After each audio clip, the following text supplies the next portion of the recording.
ልጆች የእግዚአብሔር ስጦታዎች ናቸው፣ የሆድም ፍሬ የእርሱ ዋጋ ነው ይላል የእግዚአብሔር ዳዊት። ልጆች የማን ስጦታዎች ናቸው? የእግዚአብሔር ስጦታ። ልጆች ስጦታ ናቸው። ስጦታ ማለት ደግሞ በክብር የሚሰጥ በክብር የሚቀመጥ ነገር ነው። የምናበላሸው ነገር አለ። ልጆች ከእግዚአብሔር ሲሰጡን ፍጹማን ሆነው ቅዱሳን ሆነው እንዲያውም ለመንግስተ ሰማያት ራሱ የተገቡ ሆነው ነው የሚሰጡ። እንደ ሕፃናት ካልሆናችሁ መንግስተ ሰማያትን አትወርሱ እና ሕፃን ማለት ሲሰጠን ንጹህ ሆኖ ቀጥታ መንግስተ ሰማያት መግባት የሚችልበት ቅድስና ኖሮት ነው የሚሰጠን። እኛንን አለማምደን ለዚህ ዓለም የተገባ የምናደርገው እንጂ እግዚአብሔር ሲፈጥረው ለምን የተገባ አድርጎ ነው የሚፈጥረው? አደራዎች ናቸው። ማህፀን ማለት ማህፀን አንዱ ማሳደጊያ ማለት ነው። ሁለተኛ ማህፀነ ማለት አደራ ሰጠ ነው። አደራ ገና በእናት ማህፀን ሲጸነስ ልጁ አደራ ተሰጠ ከእግዚአብሔር ማለት። ስለዚህ መክሊቶች ናቸው። አሳድገን መልሰን ለማን እንድንሰጣቸው? ለእግዚአብሔር። ንጹህ አድርጎ ሰጥቶናል። ንጹህ አድርገን እንድንመልስለት ማለት የተሰጡ ናቸው። ይሄ ትልቅ ኃላፊነት ነው። ወላጆች ልጆቻቸው ላይ ከማንም በላይ ተጽዕኖ አላቸው። ከሀገር መሪ በላይ አንድ ሕፃን ልጅ አባቱን ነው የሚሰማው። ከዚህ ሀገር ጠቅላይ ሚኒስትር በላይ አባቱ ትልቅ ስልጣን ያለው ነው የሚመስለው። ሕፃኑን ትዝ አይላችሁም? እንደ ወላጆቻችን ምሁር ያለ ይመስለናል። ከነሱ በላይ ሁሉንም የሚያውቅ እኮ ያለ አይመስለን። ይህን ያህል ስልጣን የሰጠው እግዚአብሔር እነሱ እኛን የማስተካከል ኃላፊነት ስላለባቸው ጭምር። ጠቢቡ ሲራክ ምን ይላል? ባሪያዎች ለእርሱ እንደሚገዙለት ልጅም ለወለደው ይገዛል። ወላጅ ሲያደርግ ያየውን አድርግ ያለውን ሁሉ ለማድረግ ዝግጁ የሆነ ከማን የተሰጠ ስጦታ ነው? ከእግዚአብሔር። ቅዱስ ዮሐንስ አፈወርቅ ምን ይላል? ልጆች 5 በሮች ያሉት ቅዱስ ከተማ ናቸው። ስንት በሮች?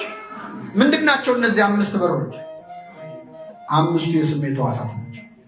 ጆሮ፣ ዓይን፣ አፍንጫ፣ ምላስ፣ መዳሰስ። 5ቱ ሕዋሳት እነዚህ 5 በሮች ናቸው። የክብር ንጉሥ ብቻ ወደ እነርሱ ይግባ። ይህን ከተማ እንድትጠብቁ የተመደባችሁ ጠባቂዎች እናንተ ናችሁ። ስለዚህ ጠብቋቸው።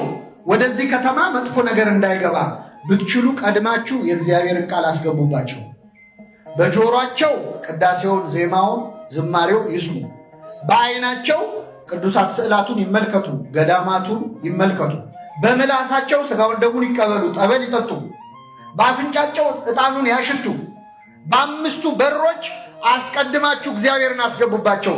እግዚአብሔር ገብቶበታልና ሰው አይገባበትም ብላችሁ ዝጉት ይላል ሕዝቅኤል 44 ላይ እንዳለው ቃል ማለት።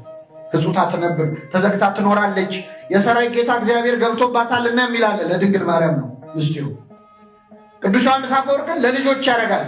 እግዚአብሔር ከተማ ነው አደራ የሰጣችሁ፣ እናንተ ጠባቂዎች ናችሁ፣ ስለዚህ ዝጉባቸው ብሎ ተናግሯል። አደራ ናቸው። እንዴት አድርገን ነው አደራ የምንወጣው? ቅዱስ ኤፍሬም ሶርያዊ ደግሞ ምን ይላል?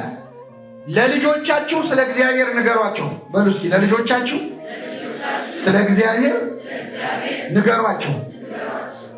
ስለ ልጆቻችሁ ደግሞ በሉ ለእግዚአብሔር ንገሩት። ለልጆቻችሁ ስለማን ንገሩት? ለእግዚአብሔርስ? ስለ ልጆቻችሁ። ምን ማለት ነው? ጸልዩላቸው ለልጆቻችሁ። ለነሱ ቃሉን ንገሯቸው። እግዚአብሔርን እንዲያውቁ አድርጓቸው። መጽሐፍ ቅዱስ እንዲማሩ አድርጓቸው። ወደ ቤተክርስቲያን እንዲመጡ አድርጓቸው። ለእግዚአብሔር ደግሞ ስለ ልጆቻችሁ ንገሩት። ለልጆቻችሁ ለእግዚአብሔር ስለ ልጆቻችሁ ምን በሉት? ምን ማለት ነው? ስለ ልጆቻችሁ ምን በሉ?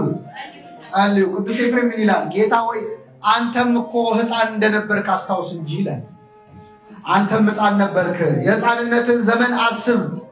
እነዚህን ሕፃናት እባክህ ባርካቸው፣ ጠብቃቸው ብላችሁ ለልጆቻችሁ ጸልዩ አለ። በመልካም ሰው ክበቧቸው ይላል ቅዱስ ኤፍሬም። በምን አይነት ሰው? መልካም ነገር እንዲሰሙ፣ መልካም ሰው እንዲያዩ፣ አርአያ የሚሆኑ ሰዎች ያሳዩአቸው።